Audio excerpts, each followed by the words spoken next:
잘하죠, 그죠? 잘하려고 하는 게 막 제 눈에 보여요. 네, 얼마나 좋아요, 그죠? 우리 뭐 할 때 잘해야 되죠, 그죠? 뭐 하나 하려면 잘해야죠. 어차피 할 건데. 네. 이 신앙생활도 잘하세요. 어차피 할 건데 잘해야지.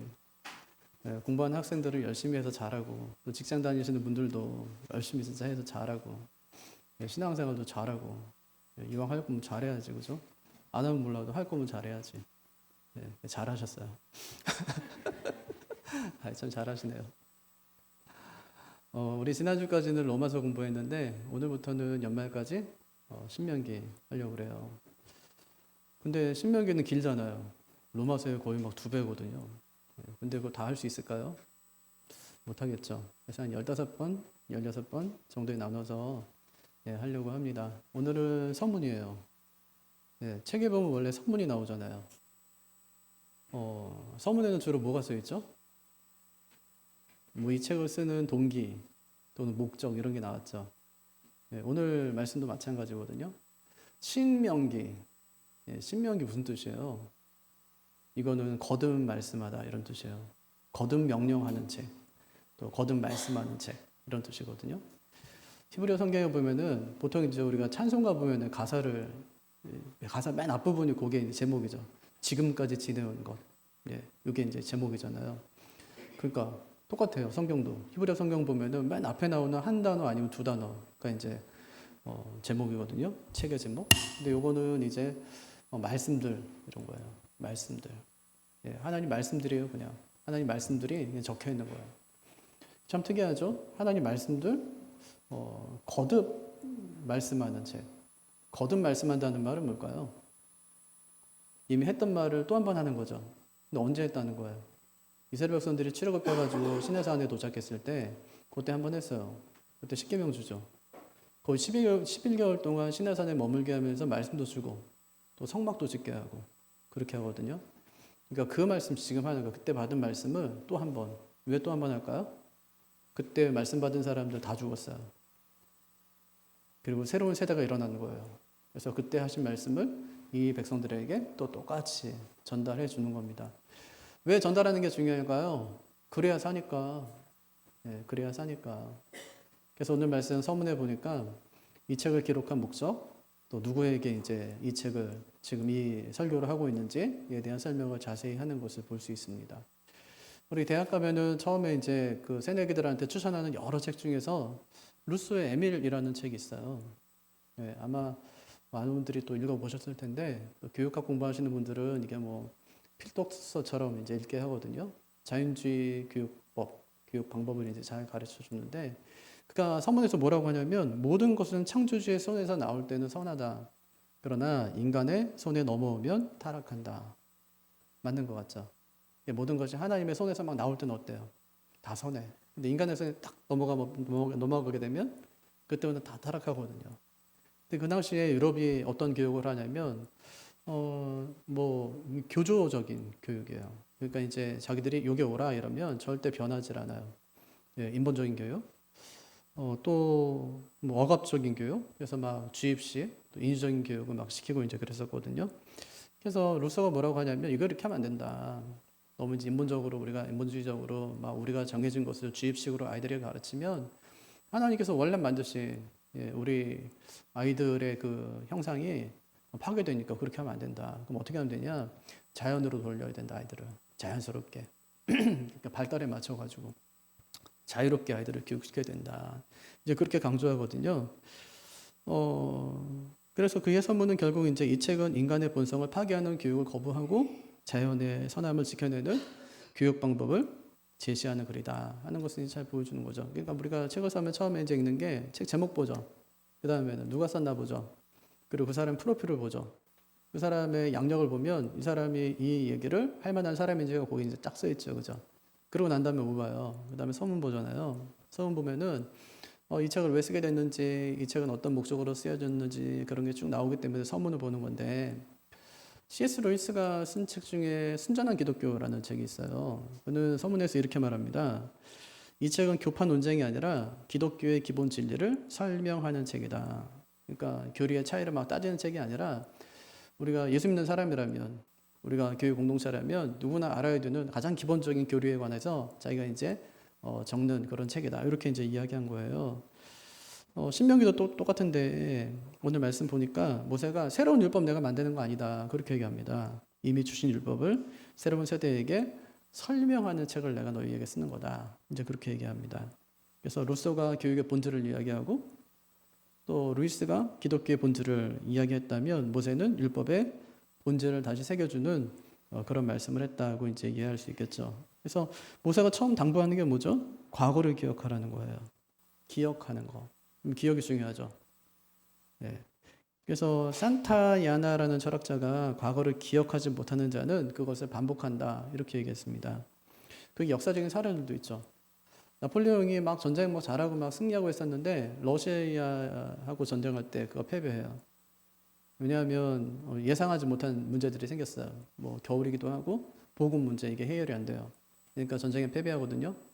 130년 뒤에 히틀러가 이제 러시아를 정복하기 위해서 러시아하고 전쟁을 하러 가다가 똑같은 문제 때문에 또 히틀러도 이제 패배하고 말거든요. 그래서 동일한 실수를 반복한 이유가 뭐냐면 기억의 부재 때문에 한 번만 생각했더라면 그때 왜 잘 싸우던 나폴레옹이 왜 전쟁에서 패배했습니까? 아, 보급 문제 해결도 안 됐구나. 그럼 요거 우리가 잘해야 되겠네? 하고 생각하고 했다면 아마 뭐 승리할 수 있는 가능성도 없지 않았겠죠. 근데 그거 생각하지 않은 거죠. 성경에도 나오는데 삼손은 뭐에 걸려 넘어져요, 자꾸? 여자한테 걸려 넘어져. 몇 번이나? 3번이나. 그럼 깨달아야죠. 아, 나 여자한테 약하구나. 하나님 기뻐하지 않는 거니까 진짜 여자 보기를 돌같이 해야 되겠다. 이러면서 마음이 결심하고 진짜 해야 되는데 그게 아니에요. 계속 여자한테 걸려서 넘어지는 거예요, 계속. 그래서 결국 어떻게 되죠? 능력을 잃고 2눈이 뽑혀요. 능력 잃었다는 말이 뭐야? 힘이 없어져요. 어떻게 하니까? 머리 잘라요. 네. 여러분 삼손이 그래도 참 이게 버티는 거 한번 보세요. 아무리 술을 먹여도 있잖아요. 자기가 진짜 사랑하는 여인인데 아무리 술을 먹여도 이게 누설하지 않아요. 네. 삼손이 그래도 지키려고 하는 그 마음이 삼손한테 있었던 거예요, 이게. 근데 그게 어느 순간에 무너져 버리니까 이제 문제인 거지. 있었어요. 없진 않아요, 이게. 우리한테도 그렇죠. 믿음이 없진 않잖아요. 근데 어느 순간에 확 무너져 버릴 때가 있죠. 그거를 이제 잘 지키는 것이 굉장히 중요해요. 그래서 머리 잘려서 힘이 사라진 것이 아니라 하나님의 신이 떠나니까 이제 힘이 사라져요. 능력이 사라지고 어떻게 돼요? 나중에 2눈이 뽑히죠. 이제 비참한 결말을 맞게 되는데 기억하지 못한 불순종 이것이 파멸의 길로 이어진다 하는 것을 잘 보여준 예라고 할 수 있습니다. 이처럼 과거를 기억하지 못하면 같은 잘못을 계속 반복하게 되는 거예요. 그럼 이스라엘은 뭘 기억해야 돼요? 이스라엘 지금 모압 평지에 앉아 있어요. 예, 이제 2달 후면은 가나안에 들어가야 돼요. 모세가 그들을 앉혀놓고 3편의 설교를 2달 동안 하는 거야. 그러면 뭘 기억해야 돼요? 지금 이제 가나안에 들어가야 되는데 뭘 기억해야 돼요? 왜 우리가 광야길 40년을 걸었는지 이걸 기억해야 돼요. 그걸 기억하는 거예요. 그래서 모세가 하는 일이 뭐냐면 광야길 40년을 걸은 이유를 설명하는 겁니다. 이스라엘 백성들이 왜 광야길 40년 걸었대요? 딱 하나, 뭐 때문에? 불순종 때문에. 불순종이 10하루면 되는 그 길을 40년으로 바꿨다는 겁니다. 이게 2절이에요. 한번 볼까요? 2절도 같이 읽어볼까요? 호렙산에서 세일산을 지나 가데스 바네아까지 10하루길이었더라. 그러니까 신내산에서 가데스 바네아까지 며칠이었다고요? 10하루길. 그러니까 11일이면 간단 말이에요. 거리로 하면은 250에서 270km쯤 돼요. 그럼 여기서 하면은 한 대전 되겠네요. 그죠? 그러니까 하루에 25km씩 걸어가면 이제 뭐 열흘 하루 이렇게 가면은 갈 수 있는 길이었습니다. 근데 얼마가 걸렸다는 거예요? 3절 볼까요? 3절 같이요. 40째 해 11째 달 그 달 첫날에 모세가 이스라엘 자손에게 여호와께서 그들을 위하여 자기에게 주신 명령을 다 알렸으니. 그러니까 10하루면 되는데 몇 년 걸렸대요? 40년. 그러니까 서울에서 대전까지를 기차 타면 1시간 반이면 가는데 40년 걸려갔다. 이거 뭔가 문제가 있는 거 아니에요? 아니, 고향에 이제 명절이라고 가야 돼. 이제 가야 돼요. 근데 1시간 반이면 와. 근데 아무리 기다려도 안 오는데 40년 걸려서 왔어요. 야, 이건 뭐 심각한 문제 아닙니까? 이건 진짜. 왜 그렇게 됐을까요? 가데스 바네아에서의 불신앙 때문에. 이게 민수기 13장, 14장에 나오는데, 이런 불순종교에는 항상 불신앙이 있어요. 우리가 막 순종하기 싫잖아요. 그러면 내가 그게 막 부당하고 그래서가 아니라 불신앙 때문에 그래요. 불신앙은 뭐예요? 신앙이 없는 거예요. 믿음이 없는 거. 이게 불신앙이거든요. 믿음이 없어. 순종하려고 하는데 믿음이 없어요. 네. 그러니까 순종이 어려운 이유를 막 단지 찾지 말고 내 신앙에 문제가 있구나 하고 찾아야 돼요. 항상 그래요. 네. 이스라엘이 가나안의 정탐 공무되잖아요. 사실 뭐 그럴 필요 없거든요. 왜냐면 하나님이 600년 전에 아브라함한테 그 땅 줬대요.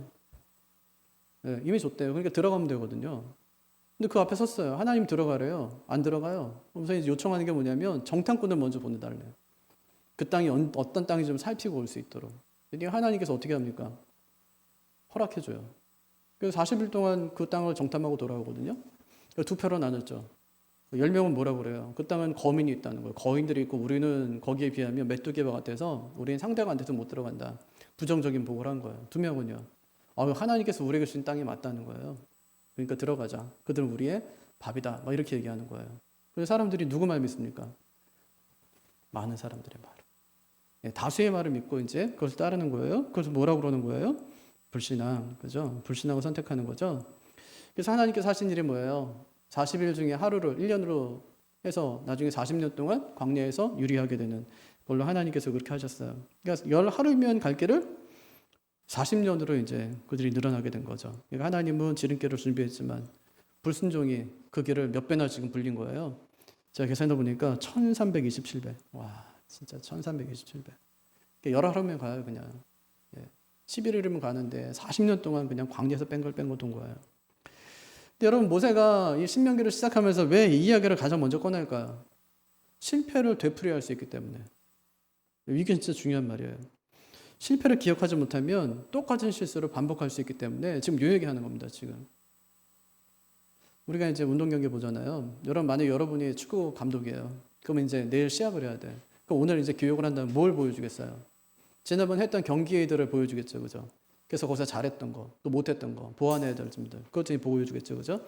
과거 했던 것들을 지금 보여주는 거예요. 왜? 실수를 되풀이하지 않게 하기 위해서예요. 그래서 가나안 앞에서 이스라엘 백성을 앉혀놓고 세 편의 설교를 들려주는 겁니다. 그 중에 첫 번째 메시지가 과거를 기억해라 이거예요. 가나안 어떻게 들어간다고요? 순종으로. 어떻게 들어가요? 순종으로. 힘으로 들어가는 것 아니에요. 순종으로 들어가요. 그걸 보여주는 것이 4절이에요. 4절도 읽어보죠. 그때의 모세가 헤스본에 거주하는 아모리 왕 시온을 쳐 죽이고 에드레이에서 아스타롯에 거주하는 바산 왕 옥을 쳐 죽인지라. 1세대가 가나안에 들어가지 못한 이유 뭐 때문이에요? 적들의 힘이 세서. 가보니까 거인돼요. 우리는 상대가 안 돼요.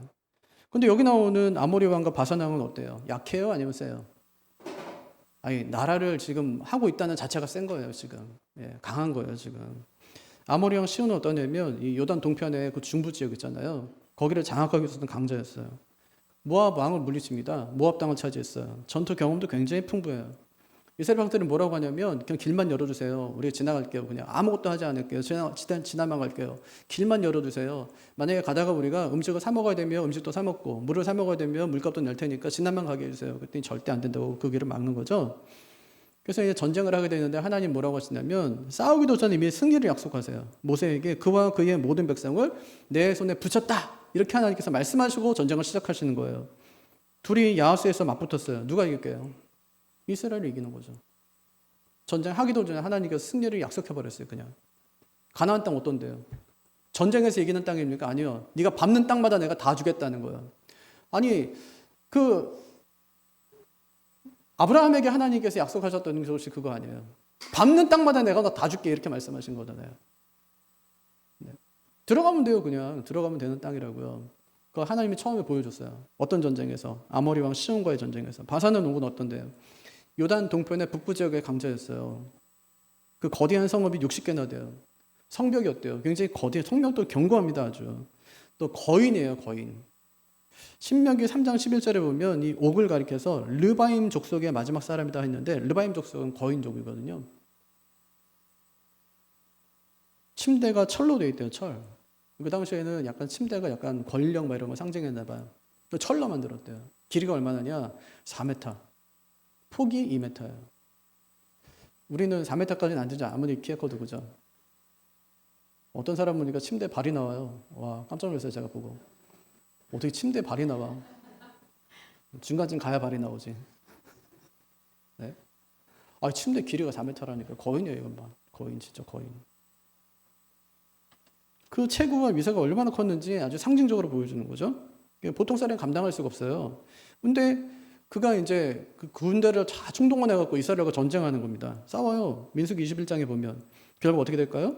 하나님이 싸우셨기 때문에 이스라엘이 이기고 그 땅을 차지합니다. 그러니까 모세가 가나안 진입을 앞두고 두 나라 언급한 이유가 뭐냐. 가나안 땅은 힘으로 들어가는 거 아니다. 순종으로 들어가는 거다. 근데 가데스 바네아에서 왜 못 들어갔어요? 불순종해서. 힘이 없어서가 아니에요. 그들이 세서가 아니에요. 불순종했기 때문에 못 들어간 거예요. 그래서 어떻게 됐어요? 11일이면 갈 것을 40년 걸려갔다. 시온과 오군이요. 말씀에 순종합니다. 그랬더니 강한 적도 물리친 거 아니에요. 그럼 이제 이스라엘 백성들이 해야 될 일은 하나님 명령에 순종하는 거예요. 우리도 그렇죠. 우리도 불순종의 과거를 자꾸 되풀이하지 말아야 돼요. 우리 어려운 일 생기잖아요. 그럼 뭐라고 하냐면 이게 다 내 죄 때문이라고 생각해요. 얘한테 어려움이 생겼다. 그럼 부모가 항상 드는 마음이 뭐냐면 내가 죄 져서인가 보다. 죄 지으면서도 그런 생각 들죠. 혹시 내가 이 죄를 져가지고 우리 집에 나쁜 일이 생기면 어떡하나 이러면서 죄 짓죠. 그렇잖아요. 내가 이 잘못하는데 이 잘못한 것 때문에 내 자식이 잘못하면 어떡하나 이렇게 하고 우리가 죄 짓거든요. 그런 일이 생기면 이제 우리가 이제 죄 짓지 않겠습니다 하는 거예요. 하나님께 죄 짓지 말아야지 이래요. 그러다 어려움이 해결되면 또다시 그 죄를 짓는 겁니다. 우리에게도 이렇게 11일을 40년으로 바꾸는 불순종이 있다는 거예요. 그래서 어떻게 해야 돼요? 그 불순종을 끊어야 돼요. 끊어야 돼요. 요나가 니느웨로 가라 이 명령 들어요. 그리고 어떻게 하죠? 불순종이에요. 하나님께 매맞아요. 그리고 니느웨로 가죠. 곧장 순종했다면 좋았을 텐데 불순종으로 멀고 험한 길을 돌아갑니다. 옛날에 그런 얘기 많이 들어보셨죠? 아이고 하나님께서 뭐 20대 불렀는데 뭐 하나님 피해서 도망다니다가 매맞아가지고 뭐 뒤늦게 40대 같고 50대 같고 하나님께 나와서 뭐 목사 되고 이런 얘기. 일찍 했으면 얼마나 좋았을까 막 이러면서. 여러분 일찍 하십시오. 일찍 하는 게 좋습니다. 피한다고 안 하는 거 아니에요. 돌아서 가요. 어차피 가야 돼요. 하나님 일 시켜놓고 안 한다고 하니까 그럼 패스 그 다음 사람 이렇게 하나님께서 하시는 거 봤어요? 그런 거 절대 없어요. 설득해서 안 되면 매를 때려서라도 하나님께서 하시는 거죠. 지금 순종하면 10하루, 나중에 순종하면 40년. 어떻게 하실래요? 매 실컷 맞고 오실 거예요? 오늘 끊어야 되는 불순종이 있다면 여러분 반드시 끊으시기를 바랍니다. 그래서 모세는 이스라엘에게 과거를 기억해라 이렇게 말해요. 과거를 기억해라. 불순종은 11일을 40년으로 바꾸었고 순종은 아모리 왕 바산 왕을 물리치고 그 땅을 차지하게 했습니다. 가나안 땅은요 순종으로 들어가는 나라예요. 이것을 기억할 것을 강조하는 거죠. 그래서 모세가 강조한 첫 번째 과거를 기억해라. 뭘 기억해요? 실패했던 기억. 불순종의 역사. 또 하나 승리했던 기억. 이거는 순종의 역사. 과거의 불순종을 거울 삼아 오늘의 순종으로 나가는 우리가 되기를 바랍니다. 두 번째는 현재를 준비하라는 거예요. 어떤 준비냐면 가나안에 들어가기 전에 말씀 준비. 어떤 준비요? 말씀 준비하는 거예요. 준비가 중요하죠. 준비는 위기에서 우리를 구원하니까 준비 되게 중요하죠. 노아도 준비하죠. 하나님께서 이제 홍수가 있을 거래요. 그러면서 노아한테 방주를 만들어라 이렇게 해요. 노아가 몇 년 동안 만듭니까? 120년 동안. 사람들이 노아를 보면서 비웃었어요. 아니, 비도 내리지 않는데 이러면서. 방주를 거기서 막 짓는 거예요. 어떻게 됐습니까? 나중에 홍수에서 구원을 얻습니다. 열처녀 비유해 보면 5처녀는 기름을 준비해요. 나머지 5처녀는 기름을 준비하지 않아요. 방심하고 있었던 거예요. 그러다가 신랑이 너무 늦게 와요. 기름 준비한 처녀들은 어떻게 됐을까요? 신랑이 더디 왔을 때 그때 신랑과 함께 혼인잔치에 참여할 수 있었어요. 그러니까 준비는 굉장히 중요하죠. 원하는 게 있으면 준비해야 돼요. 가나안에 들어가려면 말씀 준비해야 돼요. 왜냐? 그래야 하나님 뜻대로 살 수 있으니까. 들어가는 게 복이 아니에요. 잘 사는 게 복이지. 여러분 결혼이 복이에요? 아니에요? 자식 낳는 거 복이에요? 아니에요? 그게 뭐 복이에요? 잘 살아야 복이지. 결혼했어요. 불행해. 뭐가 복이에요 이게? 결혼했어요. 행복해요. 이게 복이지. 잘 사는 게 복이지. 결혼했는데. 준비 없이 들어갔어요. 그게 뭐가 복이에요? 하나님 말씀대로 살지도 않는데. 이스라엘 백성들 역사 어떻습니까? 이렇게 아무리 이야기하고 해도 한 세대가 지나니까 여호와를 모르는 세대가 등장하잖아요. 하나님 모르는 다음 세대가 30년 만에 등장하는 거예요. 그렇게 여호수아와 함께 그렇게 정복 전쟁도 하고 막 했는데 30년 동안 지나고 나니까 하나님 누군데 하는 세대가 일어나게 된 거예요. 그 뭐가 행복합니까 가서? 하나도 행복하지 않는 거예요. 그래서 모세가 말씀 준비시키는 겁니다. 출애굽 1세대가 실패한 이유, 말씀 준비가 부족했기 때문에. 하나님께서 600년 전에 뭐라고 하냐면 내가 그 땅 너희에게 주었어요. 이렇게 말씀하셨어요. 근데 그들은 말씀보다 뭘 보냐면 현실을 늘 보는 거예요. 우린 메뚜기라는 거지. 하나님 줬대요. 아멘 하고 들어가야 되는데 이게 믿음이 있는 거잖아요. 말씀 붙들고 하는 거. 근데 그게 아니고 현실을 보니까 아니 줬으면 뭐해. 그럼 하나님 줬으면은 이렇게 하는 거야. 하나님이 줬으면 뭐 상황도 정리해주고 우리가 가서 이제 편하게 살 수 있게 공터로 만들어줘야지. 왜 저렇게 거대한 사람, 강대한 나라들을 하나님께 그냥 두신 거야. 어떻게 하라고 그러더라. 전쟁도 한 번도 안 해봤는데 이렇게. 그러니까 말씀에 확신이 없으면 상황이 무너집니다. 이스라엘이 가나안에 들어가려면 하나님이 그 땅을 우리에게 주셨다는 확신이 필요해요. 그래서 모세가 한 일이 뭐냐? 다시 율법을 설명하는 거예요. 말씀으로 무장시키는 거예요. 여기서 설명한다는 말은 뭐냐? 설교한다는 말이에요. 율법을 설교하기 시작하는 거예요. 5절이에요. 5절 같이 읽어보죠. 모세가 유단 저쪽 모압 땅에서 이 율법을 설명하기 시작하였더라. 일러스되. 이게 시작했다는 말은 뭐냐? 모세가 이제 결심했다는 뜻이에요. 뭘 결심해요? 아, 설교해야 되겠구나. 이 말씀을 가르쳐야 되겠구나 하고 결심한 거예요. 설명한다는 말은 본 뜻을 명확하게 드러내는 건데 설교가 그런 거거든요. 설명을 잘해야지. 수박이 맛있어요, 맛없어요? 근데 수박을 한 번도 본 적이 없는 사람에게 전화로 이제 수박을 설명해 줘야 되면 여러분이 설명하면 그 사람의 침이 꼴깍꼴 넘어가면 나도 진짜 평소에 죽기 전에 수박 한번 먹어봤으면 좋겠다고 생각할까요? 아니면 그 별거 아니네, 맛 별로 없겠는데 이렇게 생각할까요? 설명을 못해요. 설명이 어려운 거거든요, 되게. 예. 설교자가 진짜 중요한 게 뭐냐면 본 뜻을 명확하게 드러내는 거. 이걸 해야 되는 거예요. 한 본문에서는 제가 늘 말하지만 한 본문에서는 한 설교만 가능해요. 왜냐? 그 본문의 의도는 딱 그거기 때문에. 다르게 해석하면 안 돼요. 설교자의 역할이 뭐냐? 본문의 의도를 잘 드러내는 거예요. 바울이 뭐라고 하냐면 우리는 말씀으로 혼잡하게 하지 않았다. 이렇게 얘기합니다. 말씀을 혼잡하게 하지 않았다. 설교자들이 해야 될 일. 느헤미야 8장 8절. 하나님의 율법책을 낭독하고 해석하여 백성으로 그 낭독하는 것을 깨닫게 하니. 설교자는 뭐 해야 돼요? 낭독하고 해석하여 깨닫게 해야 되는 거예요. 그게 설교자의 역할이거든요. 그걸 지금 모세가 하려는 겁니다. 모세가 설교를 하려고 하는 이유가 뭐예요? 말씀을 정확히 가르쳐서 순종하게 하기 위해서. 그래서 설교하려는 거예요. 왜냐하면 출애굽 1세대가 그거 못해서 실패했기 때문에. 히브리서는 출애굽 1세대들이 실패한 이유를 이렇게 얘기하거든요. 들은 바 말씀이 믿음과 결부되지 못해서 유익하지 못했다. 그러니까 말씀하고 뭐가 결부시켜야 돼요? 말씀 뭐가 결부시켜요? 믿음. 말씀과 믿음을 결부시키지 못하면 유익이 되지를 못하는 거예요. 말씀 들었어요. 근데 믿음으로 행하지 않아. 그럼 유익이 안 된다는 말이에요. 그래서 이 세대들에게는 말씀을 잘 가르쳐서 가나안에 들여보내려고 지금 하는 겁니다. 말씀에 순종하는 게 중요한 이유.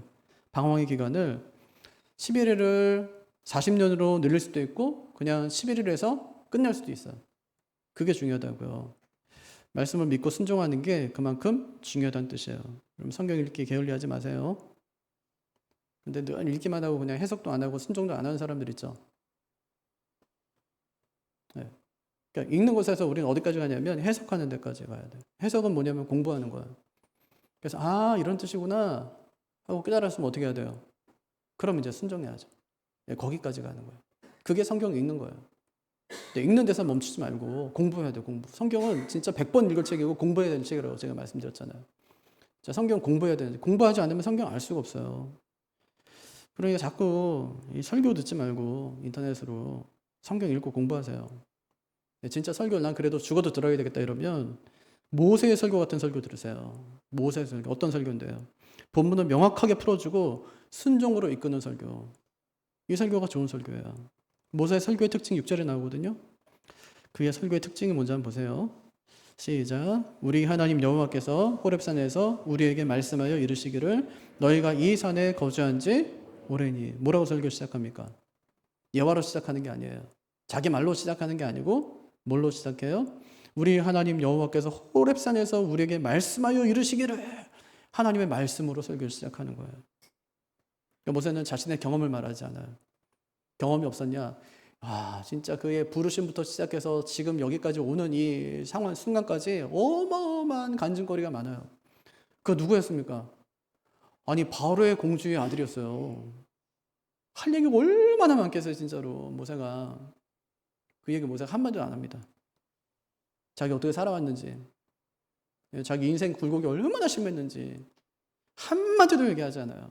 그럼 무슨 얘기합니까? 우리 하나님 여호와께서 호렙산에서 우리에게 말씀하여 이르시기를, 하나님이 말씀하신 그 말씀을 선포하는 거예요. 말씀의 전달자 역할만 하는 거죠. 그리고 하나님의 말씀을 설교합니다. 우리 하나님 여호와, 이 표현이 신명기에만 50번 사용돼요. 우리 하나님 여호와, 하나님이 주체고 자신은 말씀의 대언자뿐이라는 겁니다. 호렙산은 십계명이 주어진 곳이잖아요. 설교의 출발점이 항상 어디냐면 계시된 말씀이에요. 너희가 이 산에 거주한 지 오래니. 왜 오래 거주하는 거예요 지금? 불순종 때문에. 예? 11하루는 벌써 갔어야지, 그죠? 근데 11개월은 거기 왜 머물러 있습니까? 불순종 때문에. 그 역사적인 교훈을 상기시키는 거예요. 근데 그러면서 이제 마지막은 행동을 촉구하는 건데 7절에서 가고 가라 이렇게 하면서 행동을 촉구합니다. 보죠. 어디로 가라고 하는지. 방향을 돌려 행진하여 아모리 족속의 산지로 가고 그 근방 곳곳으로 가고 아라바 산지와 평지와 네겝과 해변과 가나안 족속의 땅과 레바논과 큰 강 유브라데까지 가라. 예, 이건 단순히 회상이 아니에요. 이제는 가라. 회상이 아니에요. 앞으로 나아가라. 이 말은요, 행동적인 명령이에요. 그럼 왜 설교 듣고 성경 읽습니까? 순종하기 위해서. 하나님이 가래요. 어디로요? 7절의 지명으로. 이곳은요, 600년 전에 하나님이 아브라함에게 주겠다고 약속하신 땅입니다. 그 땅을 받으려면 어떻게 해야 돼요? 말씀을 믿고 들어가야 돼요. 우리도 마찬가지. 뭐에 붙들려 살아야 돼요? 하나님 말씀. 사람은요, 가슴에 담고 있는 것을 말하다 죽거든요. 하나님 말씀이 마음에 담긴 사람은 하나님 말씀 전하다가 죽어요. 여러분 마음에 지금 뭐가 담겼는지 보세요. 그거 말하고 있을 거야 아마. 친구 만나든지 누구 만나든지 내 마음에 담긴 거 이거 말하고 있을 거라고. 하나님 말씀이 마음에 담긴 사람은요, 하나님 말씀 전하다가 죽는 거예요. 말씀이 나를 붙들게 해야 된다는 말이에요. 말씀이 나를 붙들고 살게 해야 된다는 말이에요. 그러니까 어떻게 해야 돼요? 성경 읽고 공부하고. 가나안에 누가 들어간답니까? 순종하는 자, 말씀에 붙들린 자. 그래서 모세가 두 가지. 과거를 기억해라. 무슨 역사? 순종의 역사, 불순종의 역사. 현재를 준비해라. 뭘로요? 말씀으로. 그래야지 가나안에 들어간다. 이렇게 말하는 거죠. 그 세 번째가 미래를 바라보라는 건데, 이 미래를 바라보라는 말은 약속을 바라보라는 뜻입니다. 여러분, 약속이 중요한 이유가 뭐예요? 미래를 살아가게 하는 힘이기 때문에 그래요. 너 이번에 시험 잘 보면 아빠가 뭐 핸드폰 사줄 거야. 이렇게. 그거 바라보는 거죠. 소망 있잖아요, 그러면. 아브라함도 마찬가지. 하나님이 아브라함에게 나타나셨어요. 그 세 가지 약속하십니다. 내가 너 땅 줄게. 너 큰 민족 내가 이루게 할게. 복이 되게 할게. 두말하지 않고 아브라함이 하나님이 지시한 땅으로 가요. 하나님이 여호수아 불렀어요. 두려움이 가득했어요. 하나님께서 뭐라고 하시냐? 모세와 함께 있던 것처럼 너도 함께 있을게. 이렇게. 여호수아가 백성들을 이끌고 가나안 땅에 들어갑니다. 딱 약속의 말씀 딱 한마디예요. 그거 붙드는 거예요. 이건 단순한 결심이 아니에요. 결심과 약속의 차이가 뭐죠? 결심은 내가 세운 다짐이죠. 베드로도 결심이 있었어요. 죽을지언정 주님을 부인하지 않겠습니다. 결심은 금방 사라져요. 3번 부인해요, 주님 곧바로. 약속은 달라요. 바울이 사도행전 18장에 보면 이제 그 막 연보 거두고 막 해가지고 이제 자기 이제 그 예루살렘으로 가겠다고 막 해요. 사람들만 만류하거든요. 그때 바울이 뭐라고 하냐면 내가 로마도 보아야 하리라 이렇게 얘기해요. 자기 살아난다는 거죠. 23장에서 근데 로마의 감옥에 갇혀요. 그때 하나님께서 그 예루살렘 감옥에 갇혀요. 그때 하나님께서 그에게 나타나신 말씀이 뭐냐면 네가 로마에서도 증언하리라 이렇게 말씀하세요. 네가 로마에서도 증언하리라. 죽지 않는다는 말이에요. 그리고 실제로 28장에 보면 바울이 로마로 갑니다. 다짐과 약속은 다른 거예요. 결심과 약속은 다른 거예요. 결심으로 가는 게 아니에요. 내 결심으로 의지로 가는 게 아니에요. 가나안 땅은 하나님 약속으로 가는 거예요. 우리의 미래가 왜 든든합니까? 우리의 결심 때문이 아니에요. 난 잘 될 거야. 나는 뭐 성공할 거야. 승리할 거야. 나 이길 거야. 내 앞에 좋은 일만 있을 거야. 결심이 아니에요. 하나님의 약속 때문에. 그 약속의 우리를 흔들리지 않고 견고하게 한다는 말이에요. 이스라엘 미래는 결심에 달려있지 않습니다. 약속에 달려있는 것이지. 가나안에 들어가기 전 가장 중요한 것은 그 하나님의 약속을 완전히 붙잡는 거예요. 왜 출애굽 1세대가 실패합니까? 약속을 확실히 붙들지 못했기 때문이에요. 하나님께서 그들을 선택하신 이유가 뭐예요? 그들이 들어가지 못한 이유는 뭡니까? 자기는 못 가겠대요. 왜냐하면 거긴 거민들이 살기 때문에, 우린 메뚜기와 같은 존재이기 때문에 우린 못 간다 그렇게 얘기하는데, 근데 하나님께서 그들을 뭐라고 말씀하시냐면 그들을 선택한 이유가 7장 7절에 나와요. 신명기 7장 7절. 여호와께서 너희를 기뻐하시고 너희를 택하심은 너희가 다른 민족보다 수요가 많기 때문이 아니라 너희는 오히려 모든 민족 중에 가장 적으니라.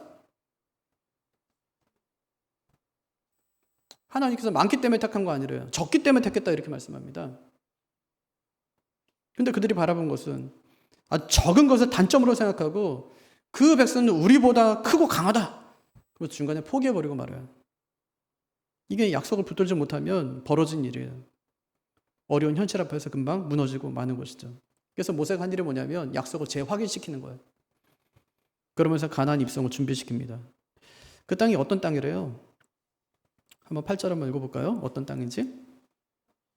자, 시작. 내가 너희의 조상 아브라함과 이삭과 야곱에게 맹세하여 그들과 그들의 후손에게 주리라 한 땅이 너희 앞에 있으니 들어가서 그 땅을 차지하지니라. 어떤 땅이래요? 하나님이 맹세하여 주겠다고 한 땅. 미래형이에요? 과거형이에요? 주겠다고 한 땅이에요. 과거형이에요. 이미 등본 다 넘어왔어요. 집을 샀는데 아직 이사는 안 간 거예요. 이사만 가면 돼. 그냥 들어가면 돼요. 내 집이니까 언제든 들어가도 상관없어요. 하나님이 준 땅이니까. 그럼 누가 들어갈 수 있어요? 그 약속을 믿는 사람이 들어갈 수 있어요. 근데 조상들은 믿지 못해서 못 들어갔다니까요. 근데 이들도 믿지 못하면 똑같이 들어가지 못하는 거예요. 그래서 모세가 강조하는 게 하나님이 주겠다고 약속했으니까 그 약속을 믿고 들어가라 이렇게 말하는 겁니다. 가나안 누가 들어가요? 약속 믿고 가는 사람. 결국 약속을 믿고 순종하는 사람이 그 땅에 들어간다 이렇게 말하는 겁니다. 하나님 말씀 붙들고 살아가는 거예요. 말씀이 그렇다면 그런 거예요. 힘들고 어렵잖아요? 괜찮아요. 상관없어요. 힘들게 살 수도 있죠. 어려울 수도 있죠. 일이 안 풀릴 수도 있어요. 상관없어요. 내가 하나님 나와 함께 한다는데. 힘들어도 하나님이 함께 하는데 괜찮잖아요. 그러면. 하나님이 없으면 문제지만 하나님이 함께 하는데 뭐가 문제예요? 환경이 뭐가 문제입니까? 어려울 수도 있는 거죠. 인생이.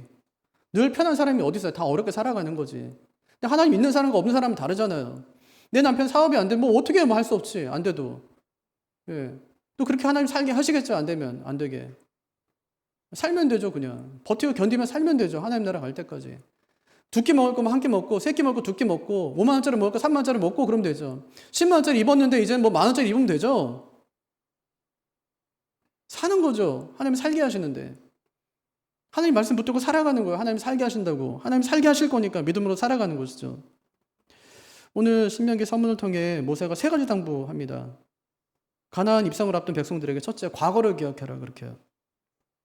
너네 왜 11일이면 갈 그 땅을 왜 40년 걸려서 간 줄 알아? 그 불신앙 때문이야. 이렇게 지적하는 거예요. 불신앙은 광야길, 순종은 지름길이에요. 뭘 선택하겠냐는 거죠. 두 번째는 현재를 준비하래요. 말씀 준비해요.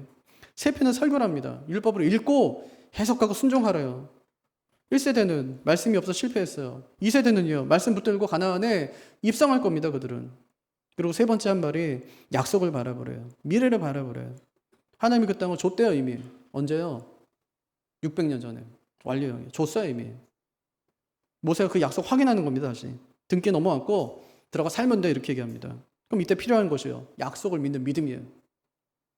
약속을 믿는 믿음. 우리가 어떻게 해야 될까요? 계속 되풀이되는 불순종을 찾아내야죠. 그리고 그것을 순종으로 바꿔야죠.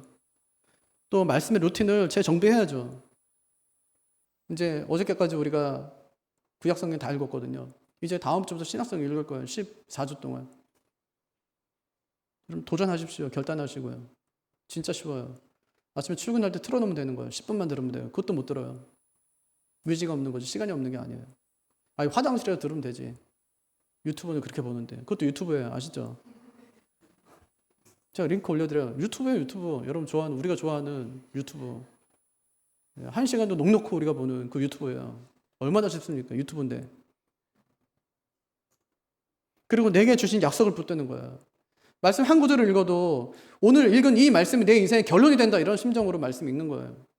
그 말씀 주시면 꾹꾹 눌러서 거기다 받아 써놓고 하나님 제가 이 말씀대로 살아내겠습니다. 오늘은 한 영혼에게 복음 증거하겠습니다 하고 살아내는 거죠. 하나님이 함께 한다고 했으면 딴 말 말고 힘들어 살아가는 거죠. 힘들어도 견디고 살아내는 게 그것이 믿음 아닙니까? 지금 순종하면 10하루, 나중에 순종하면 40년이에요. 어떻게 하시겠습니까?